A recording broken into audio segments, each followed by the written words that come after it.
Under-19 women's టీ20లో Bharat విశ్వ విజేతగా నిలిచింది. 2025 వరల్డ్ కప్లో గెలిచి సత్తా చాటింది. ఆదివారం సౌత్ ఆఫ్రికాతో జరిగిన ఫైనల్ మ్యాచ్లో భారత్ జట్టు 9 వికెట్ల తేడాతో అఖండ విజయం సాధించింది.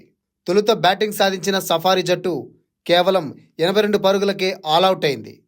మన బౌలర్లు సఫారీ జట్టుపై విజృంభించారు.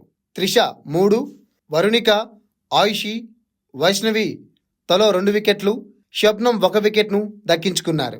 దీంతో సౌత్ ఆఫ్రికా జట్టు కేవలం 82 పరుగులకే ఆలౌట్ అయింది. ఇక సఫారీలు నిర్దేశించిన 83 పరుగుల లక్ష్యాన్ని టీమిండియా 11.2 ఓవర్లలో 1 వికెట్ మాత్రమే కోల్పోయి సునాయాసంగా ఛేదించగలిగింది. తొలి ఓవర్లోనే 18 పరుగులు రాబట్టింది తెలుగమ్మాయి గొంగడి త్రిష. 33 బంతుల్లో 44 పరుగులు సాధించింది. అందులో 8 ఫోర్లు ఉన్నాయి. మొదటి నుంచి దూకుడుగా ఆడిన త్రిష ఆద్యంతం ఆకట్టుకుంది. సనికే చెక్కే 26 పరుగులతో త్రిషకు అండగా నిలిచింది. సౌత్ ఆఫ్రికా బౌలర్లలో రెనకే 1 వికెట్ దక్కించుకుంది. ఈ విజయంతో భారత్ రెండోసారి ఛాంపియన్గా నిలిచింది. తెలుగు క్రీడాకారిణి గొంగడి త్రిష టోర్నీ మొత్తం బ్యాటింగ్, బౌలింగ్లో తన సత్తా చాటింది.